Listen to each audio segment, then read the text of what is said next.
আমরা বলবো সংসদে একটা নিয়ম হয়েছে যে বাংলাদেশের হলো মাদকের চোরাচালান বন্ধ করবে এবং যারা এটার সাথে জড়িত হবে তাদের মৃত্যুদণ্ড দেওয়া হবে। 2 দিন পরেই যে ব্যক্তিটা নিয়মটা নিয়ে আসলো সালাউদ্দিন সাহেব, ওনার মন্ত্রণালয়ের গাড়িতে গুলো আবার তোলার লড়া হচ্ছে। কাণ্ড কারখানাহীন বাংলাদেশ। আমরা সরকারের কাছে একটা আহ্বান জানাবো, বাংলাদেশ মাদকে ছেয়ে গিয়েছে। একটা সময় চায়না আফিম যুদ্ধ হয়েছিল, ব্রিটিশরা চায়না দখল করতে আসছে, চায়নার ইয়াং জেনারেশন শক্তিশালী হয়ে ব্রিটিশদেরকে প্রতিহত করেছে। তারপরে ব্রিটিশরা চিন্তা করলো চায়নার সাথে তো যুদ্ধ করে পারবো না, এই তরুণ প্রজন্মকে নষ্ট করে দিতে হবে। তারপরে তারা হংকং ম্যাকাও দিয়ে মাদকের রোড বানাইলো। বানানোর পরে কয়েকদিন পরে দেখে যিনি ওই সময়কার চায়নার তৎকালীন শাসক ছিলেন যে যুদ্ধে কেউ যাইতেছে না, রাস্তায় বের হয়ে দেখলেন সব যুবক রাস্তার পাশে হলো চোখ বন্ধ করে পড়ে আছে। খোঁজ নিয়ে জানা গেল যে এখানে ব্রিটিশ সরকার চায়নার মধ্যে যুব সমাজকে ধ্বংস করার জন্য মাদক ঢুকিয়ে দিয়েছে। তার ওই সময়কালীন চায়না সরকার ব্রিটিশদের বিরুদ্ধে মাদকের বিরুদ্ধে যুদ্ধ ঘোষণা করেছিল, যেটাকে বলা হয় আফিম যুদ্ধ।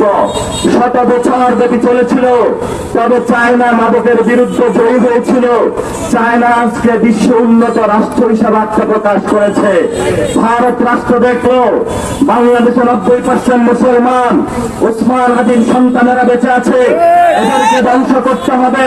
সেই জন্য যারা এমপি হয়েছে তাদেরকে তারা রাতের আধারে তাদের কাছে গিয়ে উপস্থিত হলো যে তোমার ইলেকশনের খরচ যোগানোর জন্য তোমাকে আমি একটা সহজ উপায় বলি, বাংলাদেশে আমি ফেন্সিডির ব্যবসা করব, বাংলাদেশে আমি ইয়াবার ব্যবসা করব, আর এই ইয়াবা ফেন্সিডির ডিলারশিপ তোমাকে নিতে হবে। তুমি ইলেকশনে যে 20 কোটি টাকা খরচ করছো, এই 20 কোটি টাকা উঠবে, আগামী ইলেকশনে আরো 30 কোটি টাকা উঠে যাবে। এমপি সাহেব চিন্তা করলো এটা তো খারাপ ব্যবসা না, কিন্তু ভারত রাষ্ট্র চিন্তা করলো এই এমপির মাধ্যমে কিশোরগঞ্জ থেকে শুরু করে টেকনাফ থেকে তেতুলিয়া, রূপসা থেকে পাটুরিয়া যদি আমরা মাদক ঢুকাইতে পারি এবং সেখানে যদি যুব সমাজকে ধ্বংস করতে পারি, তাহলে বাংলাদেশে কালিমার পতাকা লা ইলাহা ইল্লাল্লাহ বলার একটা লোক থাকবে না, বাংলাদেশে কোনো আজাদির লোক থাকবে না। বাংলাদেশে যে যুবক শ্রেণী থাকবে তাদেরকে আমরা ভারতের যে তত্ত্ব আছে, পৃথিবীর তত্ত্ব, সেই তত্ত্ব দিয়ে কাবু করতে পারবো।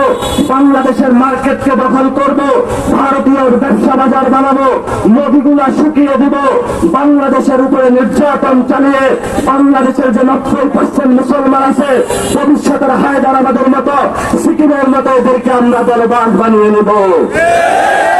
তারা এই বুদ্ধি করেছে, প্ল্যান করেছে। আমরা আজকে সরকারকে জানাবো, মাদকের বিরুদ্ধে নিয়ম করেছেন।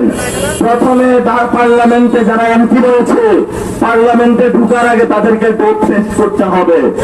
যদি এমপিদেরকে বাংলাদেশে টোপ টেস্ট করা হয় আর কেই কোন মদের বারে বসে, তাহলে এটা যদি আপনারা চিহ্নিত করতে পারেন, বাংলাদেশে যুব সমাজ মাদকের করাল গাছ থেকে মুক্তি পাবে।